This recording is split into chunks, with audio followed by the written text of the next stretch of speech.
What is up, guys? This is Chase Oliver 68 here for the excellence of wrestling. That's right, the excellence of wrestling. Now, originally I was going to do my SmackDown review on this channel, but I figured this video would be a lot better. This video right here, and my dog Biggie thinks this video is good too. That's Biggie, everybody. But besides that, this video is a video that, after last night's Raw, many people are talking about it, many people are thinking about it, and that's the John Cena heel turn. Now, what I have developed and was thinking over my mind was the pros of John Cena turning heel, and as well as the cons of John Cena turning heel. Now, let me start off with the pros, because no one wants to hear the good stuff first. No one wants to hear the bad stuff first. They love the bad stuff last. We want to hear the pros. The good reasons why John Cena turning heel. John Cena turning heel will be a good thing for the company because, one of the pros is that John Cena will finally be a refreshing character. It's always this same old character with John Cena. His character never really progressed over time. It never really changed. Ever since he won the title in 2005, instead of doing rap battles, he's just become a super soldier, pretty much. He's just become a guy who supports the troops and a guy that supports the kids. You know, that's what John Cena has become. He has become an idol to kids, and really, a lot of people are turning towards away, especially in my age demographic. I'm still a Cena fan, guys. I've been a Cena fan since I was a little kid. I'm never going to stop just because the internet community hates him. I'm not going to hate him. It's my opinion who I like and like. But most 18-year-olds through my age demographic to 45-year-olds, mainly probably 36-year-olds, turn away from John Cena. They turn their backs on him, and the reason being is because he's boring. There's nothing interesting about his character that can relate to these older fans. Back in the day with Hulk Hogan, and I'm going to use Hulk Hogan as an example because many people like to compare, for whatever reason, John Cena and Hulk Hogan. Hulk Hogan not only appealed to that younger audience of little kids, but he also appeared to the adults, and especially back then when, you know, there was a lot going on with the US of A, and with Iraq and everything, you know, wars and whatnot. Hulk Hogan, when he defeated the Iron Sheik, people could relate to this real American icon. These adults could relate to this real American icon. People could relate to who this guy is as a person. Older fans could relate to that. Also, younger fans looked up to that because they inspired to be what Hulk Hogan is. Hulk Hogan, to many people I know, older fans, he's one of their favorite wrestlers. Why? Because he got them into wrestling. He's a guy that people can look at and say, I loved Hulk Hogan. Even older fans today, even when they're not little kids, fans that are probably when they were in their 20s, probably now in their 40s, maybe 50s, they got into wrestling because of one man, Hulk Hogan. Hulk Hogan got many people absorbed into wrestling. My dad is one of the examples of Hulk Hogan, what he did for the wrestling business. My dad absolutely loves Hulk Hogan. He will sit down through an episode of TNA if he can see Hulk Hogan. He ordered Bound for Glory. He doesn't even live with me. He ordered Bound for Glory just to see Hogan versus Sting. My dad just loves Hulk Hogan. And he thought Hogan versus Sting was a great match. And he could relate to Hogan. With Cena, when it comes down to the older fans, you can't really relate to Cena to any of these older fans. I mean, yeah, many people nowadays, you know, probably support the troops and many kind of say F off to the troops, which I find very ridiculous. But besides that fact, older fans can't look at Cena and be like, yeah, I can relate to this guy. Older fans kind of just look at Cena and laugh at him. They think he's just like a joke. They don't take Cena seriously. They think Cena is just nothing more than this big old joke that really cannot get into. And that's why older fans boo him. It's not because he's part of the corporate machine or he sucks in the ring, because we know Cena is not that bad in the ring. But older fans can't relate to John Cena in any way, shape, or form. Maybe when he was a little rapper and he was a hoodlum, people could relate to him. But overall, it's just like, you can't get into this guy. And that's why. If he does turn heel or changes his character up in a way where he backlashes on all the fans and stuff, people will know and relate that, fuck, yeah, I'm like that too. There's that one chick that I really, really like, but she doesn't even know it. She doesn't care what I think. There's that one friend that I really, really know that's one of my best friends, and all he wants to do is this and that. He never cares what I want to do, and he always gives me shit if I don't show up. You know, it's just like that. You can backlash it off, and people can relate to someone backlashing on John Cena, for John Cena backlashing at the fans for booing him all the time. People could relate to that type of shit. That's one of the pros. Another pro is more opportunities for younger stars. And what do you mean by more opportunities for younger stars? Do you think the younger star is going to take over the face role of John Cena? No. This is a good opportunity, especially if John Cena's a heel and he's not really doing much, and he's just, you know, not going to be feuding for the title. Say if they want Punk, say for example Punk's WWE champion, Cena can feud with younger guys who are faces that you want to build up in the future, because Cena does have that main event level caliber. Whether we like it or not, Cena is on that main event level. He is the top guy. Nothing's going to change. But if he is heel, he is able to go down those ranks, play a heel character, and face baby faces, for example, like an Alex Riley or a newborn babyface Sheamus, Ted DiBiase. You know, list goes on and on of how many faces he could face and put them over, because he is that type of guy with all that main event level credibility. He can bring someone who's right here, maybe a little bit higher up, or even at the same level if the feud is really, really great. Cena can feud with these younger guys and make these younger guys stronger as a unit and make these younger guys more interesting. And that is why Cena turning heel would be kind of like a pro, because, hey, if he feuds with a younger guy and he's not always in the title picture, bam. And think about if he does win the title. You know, we don't see Cena in this title picture for the longest time. He doesn't hold the belt for the longest time. If he wins it, it's just like you can set up a major feud where Cena's this major heel and you have this up-and-coming babyface who's been booked well through Royal Rumble, booked well through SummerSlam, booked well through Survivor Series, eventually wins the Royal Rumble, goes on to WrestleMania, and maybe face John Cena in a potential face versus heel match, and that would be really, really big. You know, Cena as a heel could help produce many, many people as a heel. Those are some of the pros I want to put out there. Now let's get on to the cons. What are some bad things about Cena turning heel? Well, there's only a couple of things. Marketability for the WWE. Now, many people have been saying like, oh, why don't they just turn Cena heel already? But you gotta look at one thing. It's not about just pleasing the fans. It's also about the market. And Cena is the number 2 draw. CM Punk being the number 1, of course. But Cena is now the number 2 draw. He's a guy where you look at him, and let me just compare CM Punk and John Cena here. I know people are going to say, oh, well, CM Punk's a better in-ring wrestler, yada, yada, yada, all that good stuff. Yeah, CM Punk, by far, better mic worker, better in-ring wrestler. Yes, by far. But overall, when you look at CM Punk and you look at John Cena, who do you think the fans are going to turn more to, especially overall presentation-wise? You look at CM Punk, standard-looking guy, raspy little beard, has all these tattoos, and you know how most people feel about tattoos. Tattoos, you know, most people feel uncomfortable with someone with all these tattoos. They think he's a rebel, you know, and then especially with a name like CM Punk.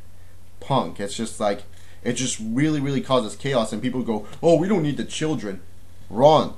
We need children. We were kids growing up too. All these people that talk about on YouTube, not everyone does this, but every person shooter who dishes the children and stuff and say, oh, Cena's just there for the kids, fuck the kids are not important.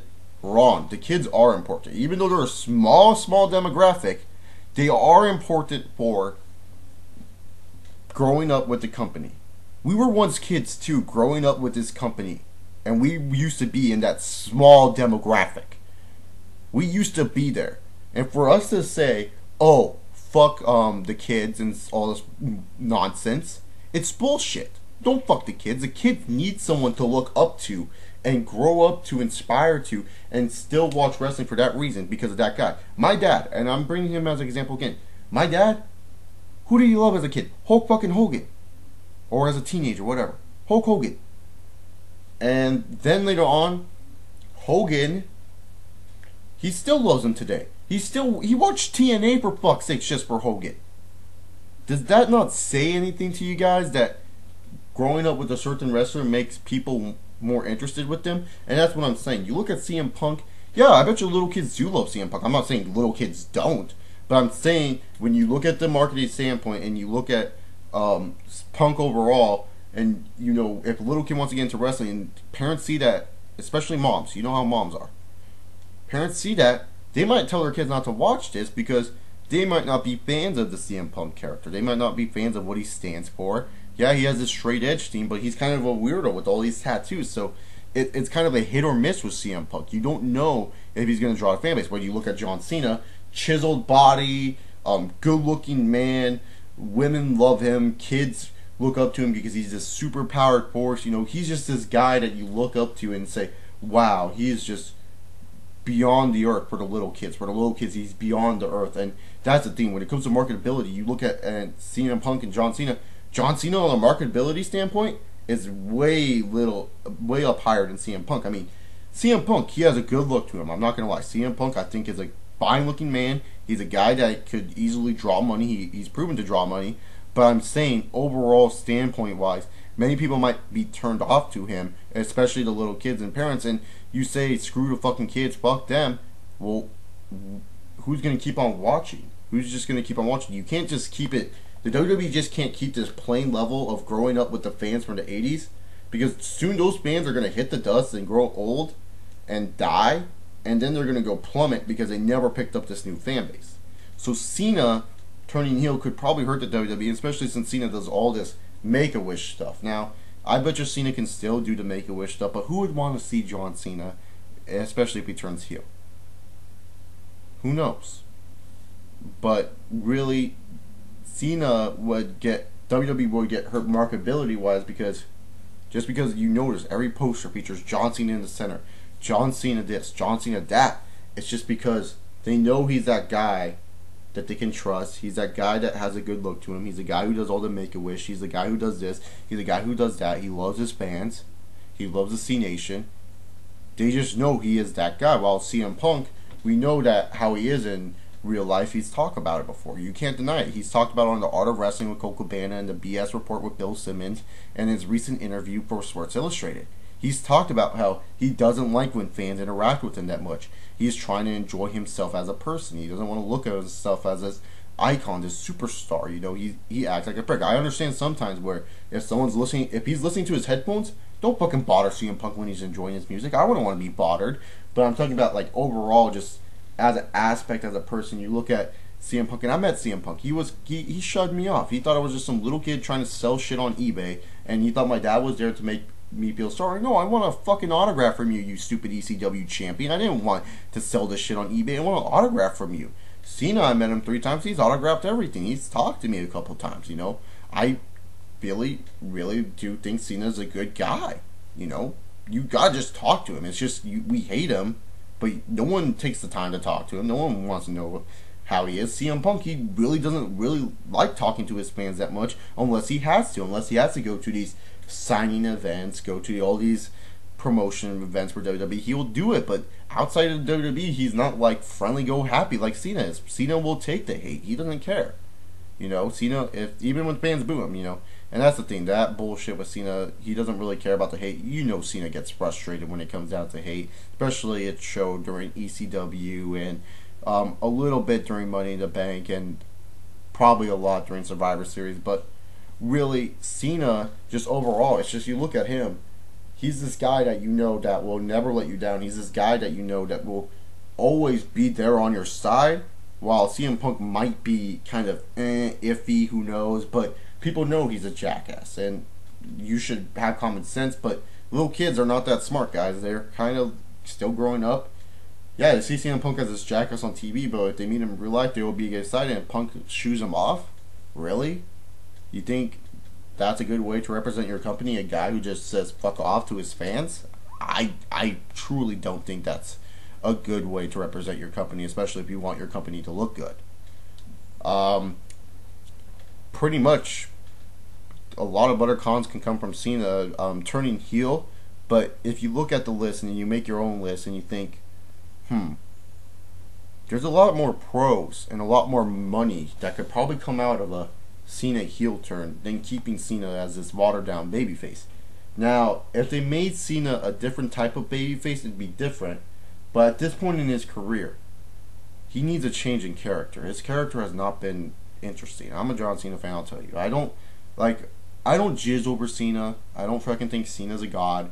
I do respect him. I think he puts on some good, entertaining matches sometimes. Not all the time, sometimes. You know, he's not the best in-ring worker ever, but he's just a guy that, you know, I look at. He's a guy that I kind of want to inspire to be a good, nice living guy who loves cars and loves football. I love football. I don't love cars, so, you know, he just loves everything. He does everything. He just enjoys life, and that's someone I kind of look up to. You know, that's a guy that I really do look up to. I'm not what people make him out to be as this cancer to WWE or anything. He's not that. The reason why he's not so interesting in WWE is because writers don't know what to fucking do with him. They make his character boring. They don't take time off with Cena. Cena doesn't take time off himself. He does what he loves, and I respect that. But there's come to a point where you need to take a break and you need to refresh in your character, because if you stay the same old character throughout the years, it just gets boring. Look at Batista. Batista was this watered down babyface from 2005 to 2009, and then all of a sudden 09 hits, he turns heel. Internet smarts that were bashing on fucking Batista, all of a sudden we're on the Batista dick train, and we're all like, yeah, Batista, he's the best. You know, that's how it is in the YWC, and it's retarded. It's kind of retarded sometimes, but it's true. A change of character always makes people more interested. In Batista, when he changed his character, it didn't hurt the company that much. It made money for the company, in fact, and it was an interesting twist. And that's what you need with John Cena, is an interesting twist in character. There is some more cons, but really, marketability is the biggest con out of all the things for the WWE, and that's the only thing that will get hurt. They can always try to find someone else to be that new marketable face, but at the time, a Cena heel turn wouldn't be that bad, and Big E is crying because he likes John Cena. He doesn't want John Cena to turn heel, but me as the internet fan is saying it needs to happen, Big E. I'm sorry, buddy. But besides that, thank you guys for watching. I know this was a pretty long video, but I hope you guys enjoyed. Make sure you subscribe to the Excellence of Wrestling. If you checked out this video, comment down below your thoughts, and also check out my own channel, ChaseOliver68. Check out Firehawk, and I'll be adding members soon. Don't worry. Message me on Skype if you want to join. This is ChaseOliver68. Thank you all for watching. Hope you guys enjoyed, and I say peace.